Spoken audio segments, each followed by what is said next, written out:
Hello everyone, I am Mrs. Omole R.O., a teacher of English language. Today, we shall look at nasal sounds in English.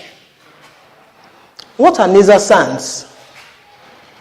Nasal sounds are consonant sounds that release airstream through the nose when articulated. They are produced with partial or complete closure of airstream at a particular point in the mouth. We all know what nasal is. Nasal is just an adjective of nose. So there are some words in English that we produce through the nose. And these words we produce through the nose are the ones we refer to as nasal sounds. There are three nasal sounds in English. They are m, n,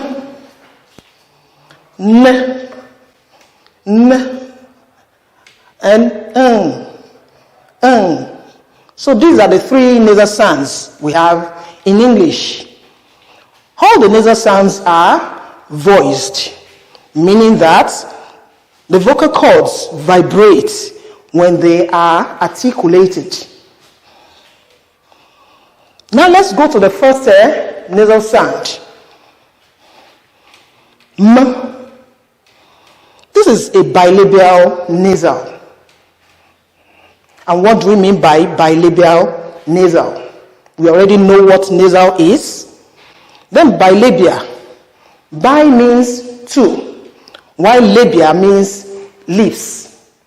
So, we refer to this sound as a bilabial nasal because the two lips are pressed together in producing it. The upper lip is pressed against the lower one for it to be articulated, as we have in m. So that is why we call it a bilabial nasal. And of course, it is produced there through the nose. This sound occurs at the initial, medial, and final positions of words in English. That is, we can find it at the beginning of the word, the middle, as well as the end of a word. It can be represented by a single M or double M in words. Now let us take a look at these examples. Now the initial position. The first one is man. Man. So this bilabial nasal begins this word man. We also have market. Market. Then we have male. Male. And we have several others like that. Then we go to the medial, meaning middle position of words. We have camp. Camp. Now you see that the m is in between. So it falls in the middle of that word camp. Camp. Then we have summer. Summer. The m sound is represented by double M here. You can see it is underlined. They are underlined. And we also have swimming. Swimming. Now we go to the final position of words, where we have can. Can. Now, if you look at the pronunciation of this word, the spelling of this word, you'll see that it ends in letter E. The E of this word is silent when pronounced, and that's why we pronounce calm. So meaning that the sound that ends this word is m, as you can see. Then the second one is solemn. Solemn. You see in spelling, it ends in letter N, but the N is silent. It is not pronounced. So that word ends in this bilabial nasal. Solemn. And the last one, we have comb. Most people usually pronounce comb, which is wrong. The B after this M is silent, just like in any other English words, like plumber. We have tomb, we have thumb, we have so many words like that. The B that comes after this M is usually silent, and that is why we pronounce this word comb. Comb. So we have comb, as you can see. So the B there is silent. Then we move to the second nasal sound. It is pronounced N. N. This is an alveolar nasal sound. It is an alveolar nasal sound. And why do we say it is an alveolar nasal sound? In articulating this sound, N, you'll find out that when you pronounce that sound correctly, the tip of the tongue touches the alveolar ridge. And where is this alveolar ridge? It is just right behind the upper teeth. That rough path in your mouth is what is referred to as an alveolar ridge. Now, when you pronounce the sound correctly, you'll find out that the tip of the tongue touches that alveolar ridge. And because of that, it is called an alveolar nasal. And of course, it is produced through the nose. So that is why it is an alveolar nasal sound. This occurs at the initial, medial, and final positions of words in English. It is represented by a single N or double N in words. Let us look at the examples. At the initial position, we have words like nurse. Nurse. Nurse begins with a N, represented by a single N, nurse. Then we have Nash. Nash. Nash here begins with a letter G, but the letter G there is silent. So that word begins with N, so that's why we pronounce Nash. Nash. Then the last one, we have no. No. It begins with letter K, but letter K here too is silent, and the first sound when pronounced is N. So we pronounce the word no. No. Then we go to the medial position of words. The first one is nail. We have N in the middle here. Snail, represented by a single N. The second one is funny. Funny. Now, the N there is represented by double N, as you can see. Funny. Then we have annoy. Annoy, also represented by double N. Then the final position. At the final here, we have words like fun. Fun. So ending with the alveolar nasal sound. We also have sign. Sign. Ending with an alveolar nasal sound. And the last one, saying. Saying. Here, that word, looking at the spelling, ends in letter E. Letter E here is silent, because when you pronounce that word saying, you'll see just look at the position of your tongue. You'll find out that the tip of your tongue rests on the alveolar ridge, and that is why we say it ends in N sound and not letter E. So saying ends in an alveolar nasal sound. Then we go to the last nasal sound, which is pronounced as This is a velar nasal sound.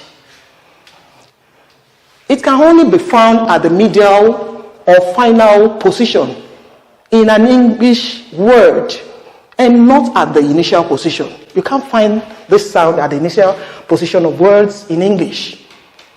It is produced by pressing the back of the tongue against the soft palate or velum. Now, when you look at this, we are talking about the pronunciation now. The back of your tongue raises up a bit towards this soft palate at the back of your tongue. So that is why it is called a velar nasal. It can be represented by letter N or NG in words. Now, at this juncture, I want us to look at the difference between the N of this nasal sound, these last two nasal sounds, the alveolar and the velar sounds, because they can be represented by letter N. But how do we get the difference? How do we identify the N of alveolar nasal and N of velar nasal? Now, let us take a look at this in English. When a word has letter N before K sound, mind you, I said K sound and not letter K. A letter is different from a sound. So the N is pronounced N. The N before it is pronounced N in a word. The N letter N that comes before the letter K is pronounced as N and not N. Examples are ankle. Ankle. You can see there's N before letter K here. So when we pronounce, this is what we pronounce. Ankle. Right? Now, if you look at it very well, you'll see that this N comes before the K, and that is why it is a velar sound and not an alveolar sound. Now, the second one we'll look at is this ankle.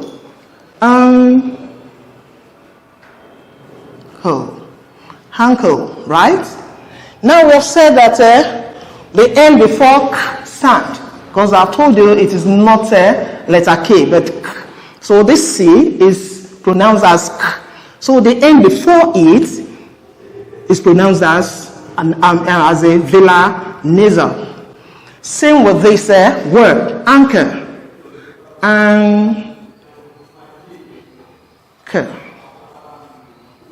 Anchor. Now you see the CH here is pronounced as K, and that is why the N before it is a velar nasal and not an alveolar nasal. And we have several other examples like bank. The N that precedes this K is a velar nasal. Same with thank, think, and zinc. So, now let us go to this sound. This sound can also be represented by NG, as in English. Here, as in English, king, long, bang, and so on like that. Even the position of the tongue will tell you whether you are pronouncing a velar nasal or an alveolar nasal sound. Now I want us to pronounce these two words, this set of words, so as to get the difference clear. The position of your tongue will tell you if it is an alveolar or a velar sound. Let's put the spelling aside.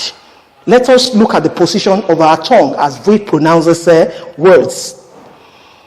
Now, we have some that we pronounce the two together in minimal pairs. We pronounce an alveolar, also pronounce a velar sound, so as to get the difference between the two. King, king.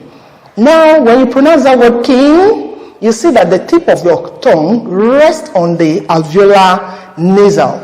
And that is why the name there, the letter N there, is seen as an alveolar nasal. Now this one, king. Now looking at the position of your tongue there, you see that it's quite different from the position you have here when you pronounce the king. Now king. We have sing,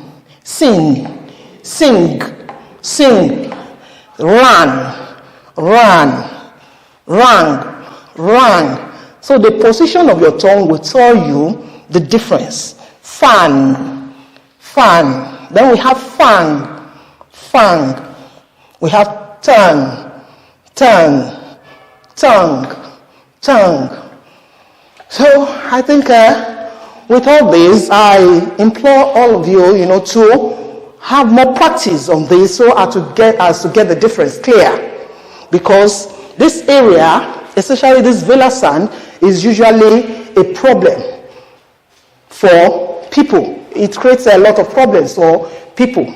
They find it difficult to pronounce, and apart from that, they also find it difficult to get the difference because it is also represented by letter N in words. So with a lot of practice, you should be able to get the difference clear. So I think we have come to the end of today's lesson.